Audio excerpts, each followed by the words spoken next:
لماذا يتخذ أبي أحمد موقفا متشددا في التفاوض مع مصر والسودان؟ لمندن ነው ዶክተር አብይ አህመድ ከሱዳንና ከግብጽ ጋራ ጠንካራ የሆነ አቋም ይዞ በድርድር ላይ የመጣው متشدد ማለት በጣም እነሱ በማይፈልጉት አቅጣጫ ማለት بشأن أزمة سد النهضة በህዳሴ ግድብ ዙሪያ نعم يعني هذا الأمر مرتبط بشخصيته هم ባለው ማንነት ጋራ የተያዘ تحدث عنها الآن يعني አሁን ላይ በመናወራው يعني الشخص እና ከህዳሴ ግድብ ጋር በተያያዘ ደግሞ ሌላ ጥማት ይዞ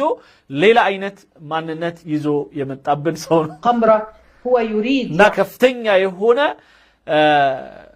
ሙጋመራ ማለት በጣም ከፍተኛ የሆነ ሪስክ ያለበት ወይም ደግሞ ሙቃመራ ለክ የቁማር አይነት የፖለቲካ አይነት ሄዶ ማሸነፍ ይቻላል تسيطر عليه أوهام أو أحلام ናም በዚህ ሂደት ውስጥ እሱ የሚያስባቸው በጣም ልዩ የሆኑ ህልሞች አሉና እነሱን ለማረጋገጥ ብቻ ባሰበ መልኩ የሚሄድ አይነት አካይ ኢምፕራቶሪያ ና ያ ደግሞ የአጽያዊ እና የአሸናፊ የኢምፓየር አይነት አካሄድ ማለት ነው የአጽያዊ ኢትዮጵያ القديمه ናም የድሮዋን ኢትዮጵያ ይገርመኛል ለምንድን ነው የድሮዋ ኢትዮጵያ ምናምን የሚሉት አይገባኝ አክሱም የምትታወቀው እና በአሸናፊነት የምትታወቀው ጣሊያን መጥቶ እምቢ ያለች ሀገር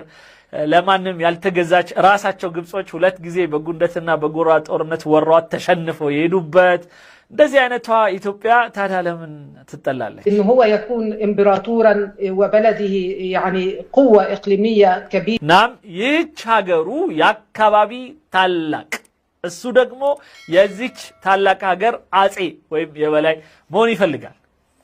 مسيطره نافذه طب هنا ናም አካባቢውን በሙሉ የምትቆጣጠር እና የምታሸንፍ ሀገር እንድትሆን ይፈልጋል ናፊዛ ማለት ወጣ ያለች እና በቅ ያለች ሀገር أستاذة في بس جزئية مهمة أنا حابب أسأل عليها እዚህ በጣም ወሳኝ የሆነ ልጠይቅ የምፈልገው ነገር አለ هل ده هو شخصيته كده شعبه أو الشعب الإثيوبي متوافق معاه مع هذه النظرة أو هذا الاتجاه እሺ ይህ ሐሳቤ የሀገሩን ጥቅም ያማከለና ህዝቦች ደግሞ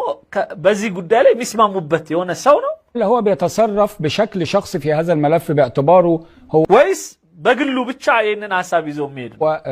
القائد السياسي الأول في البلاد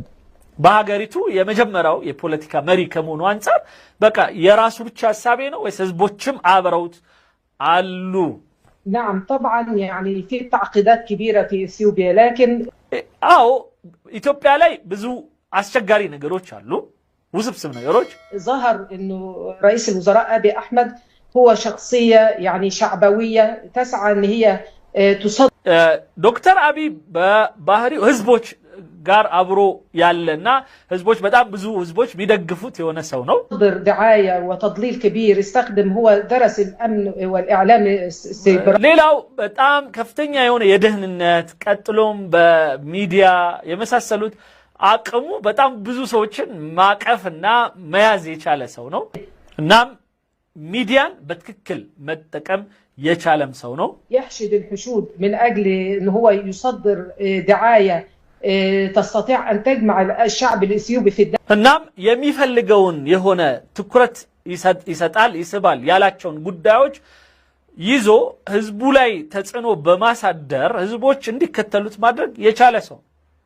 ማንን ነው የሚያሳዩን ህዳሴ ግድቡን ያሳዩን لان هناك مشاكل كبيره جدا يعني هذا الوجه البراق الذي قدمه በተለይ በጣም አንዳንዴ ውስብስብ የሆኑ ችግሮች አገር ውስጥ ባለበት ወቅት ሳይቀር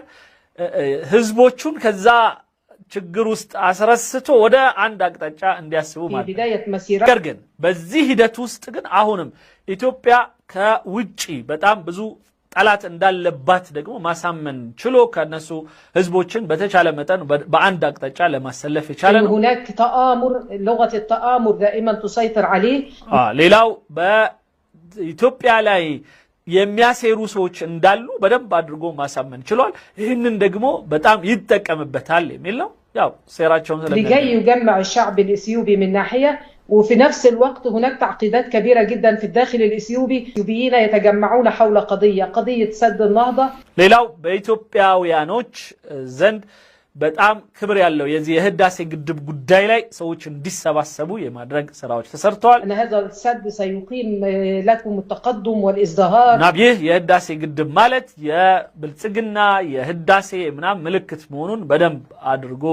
ሽጧል። በደንብ ጉዳዩን አስተላልፎታል። ሁሉ አሁን ደግሞ በባህር በር በኩል መተውበዳል የሚለው ነገር አለ። يعني أطلق تصريحات غاية الخطورة إنه استقلال إريتريا عام 93 كان ይሄ በተለይ የኤርትራ የ93ቱ መገንጠል በኋላ የመጣው የሆነው የባህር በር ማጣት يعني أكبر خطأ وكأنه يريد የኢትዮጵያ ትልቁ ስህተት አድርጎ በደንብ እየተናገረ ይገኛል። ስለዚህ በዚህ ሂደቱ ደግሞ አሁን ላይ የባህር ኃይል እንዲኖረው በሰፊው እየሰራ ነው ያለው። يريد أن يكون القوة المسيطرة في هذه المنطقة በዚህም አካባቢው ላይ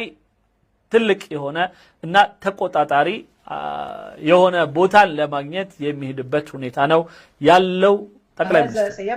هل هو عاوز المنفذ البحري فقط؟ هل هو عاوز تعود الحرب او تعود الاشتباكات او تعود እሺ አሁን ላይ ጠቅላይ ሚኒስትሩ ምንድነው የሚፈልገው? ከኤርትራ ጋር በተያያዘ ኤርትራን ለመመለስ ነው ወይስ የባህር በር ማግኘት ነው ወይስ ምንድነው የሚፈልገው? whatever اي المسمى اللي هيحصل هو عاوز ايه بالضبط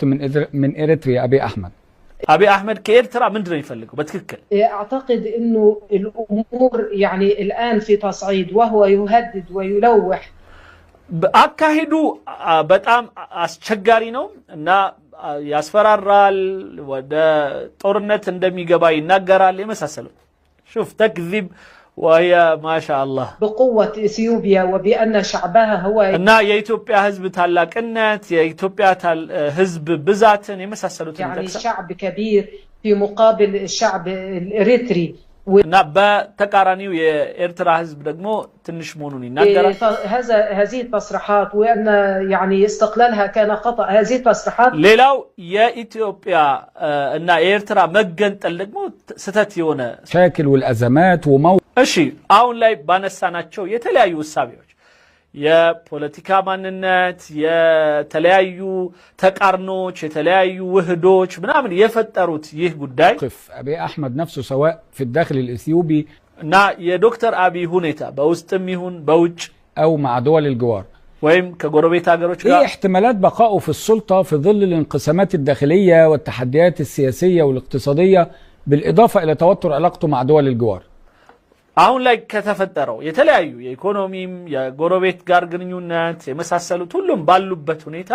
በስልጣን ላይ ዶክተር አብይ የመቆየቱን ሂደት እንዴት ነው የምታዩት? نعم جميع لكنه እሱ በተቻለው መጠን የሁሉም ጓደኛና የወዳጅ ለመሆን በተቻለው መጠን እየጣረ ነው ያለው። محاولة يعني غير الجبهة الإثيوبية الثورية الديمقراطية الحاكمة وجعل لنفسه حزب الازدهار ليحكم السيطرة عليه. ነገር ግን አሁን ላይ ባለው ሂደት ግን በጣም ሰፊ የሆነ የብልጽግና